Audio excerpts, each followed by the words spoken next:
जय श्री राम। साथियों, आज हम खड़े हैं सतना के मुख्तियारगंज रेलवे फाटक के पास, जहां ओवरब्रिज का निर्माण कार्य चल रहा है। इस प्रोजेक्ट के लिए 2 साल का समय निर्धारित किया गया था, लेकिन 2 साल क्या, उससे कहीं अधिक समय बीत चुका है।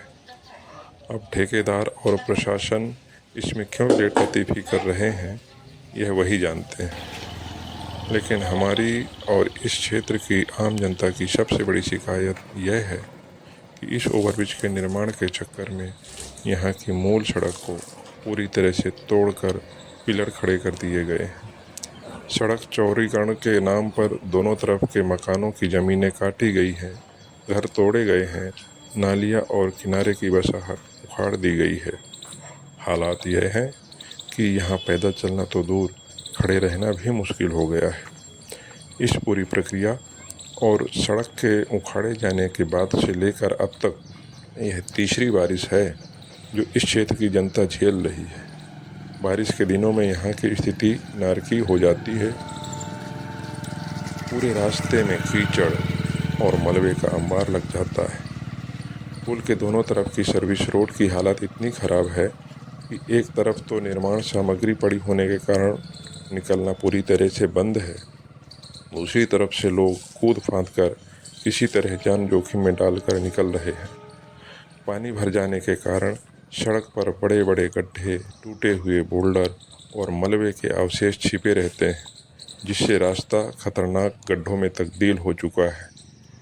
कार और ऑटो वाले तो किसी तरह से निकल जाते हैं, लेकिन सबसे भयानक मुसीबत 2 पहिया वाहन, साइकिल चालकों और विशेषकर पैदल चलने वालों के लिए है। संतुलन बिगड़ने पर कीचड़ से सन जाते हैं और अगर बगल से कोई 4 पहिया वाहन तेज़ी से निकल जाए तो उछलता हुआ कीचड़ पैदल चलने वालों को पूरी तरह से गंदा कर देता है। सबसे बड़ी समस्या यह है कि यह सतना की एक मुख्य सड़क है और इसका कोई दूसरा वैकल्पिक मार्ग भी नहीं है। इसी सड़क से होते हुए मारुति नगर, शारदा नगर, शुक्ला वरदाडीह और आगे बाईपास तक की तमाम घनी बस्तियां, हजारों की आबादी रोजाना आना जाना करती है। सोचिए, बुजुर्गों, बच्चों और महिलाओं का इस कीचड़ और मलबे के बीच से निकलना कितना दूभर हो गया है। तीसरी बरसात का यह दर्द जनता कब तक सहेगी। हमारा यह वीडियो और इसके माध्यम से यह गंभीर संदेश सतना नगर निगम के आदरणीय महापौर श्री योगेश ताम्रकार जी, सतना जिले के कलेक्टर श्रीमान सतीश कुमार जी और इस निर्माण कार्य से जुड़े सभी जिम्मेदार अधिकारियों व ठेकेदारों तक पहुंचना चाहिए। प्रशासन और ठेकेदार महोदय से हमारा हाथ जोड़कर विनम्र आग्रह है कि यह बिल्कुल न सोचें कि जब पूरा ब्रिज बनकर तैयार हो जाएगा तब नीचे की सड़क बनाएंगे। यदि आप पुल पूरा होने का इंतज़ार करते रहे तो पता नहीं और कितने साल के लिए जनता की तकलीफ़ें और अधिक बढ़ जाएंगी।